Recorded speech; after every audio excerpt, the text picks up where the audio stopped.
बुऱ्हाणपूर अंकलेश्वर महामार्ग दुरुस्तीचे काम युद्ध पातळीवर सुरू।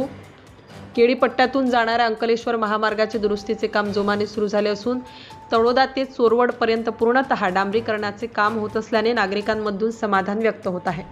रावेरपासून बुऱ्हाणपूरकडे रस्त्याचे डांबरीकरणाचे काम बऱ्याच महिन्यापासून रखडले होते। काही काळ आचारसंहिता तर काही काळ टेंडर संपलेले असल्याने बऱ्याच महिन्यापासून काम बंद होते।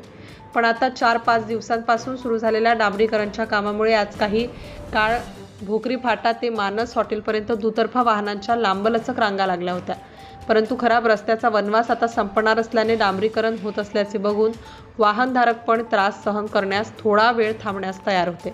सदर रस्ता तळोदा ते चोरवडपर्यंत होत असल्याचे सुंदर माधव कन्स्ट्रक्शनचे सुपरवायझर सागर पाटील यांनी लोकनायक न्यूजशी बोलताना स्पष्ट केले। सुंदर माधव कन्स्ट्रक्शन धुळे तळोदापासून तर पूर्ण सेक्शन आहे आपल्याकडे चोरवड एंड पॉइंट पर्यंत। लोकनायक न्यूज करिता प्रतिनिधी कमलेश पाटील, रावेर, जिल्हा जळगाव। लोकनायक न्यूज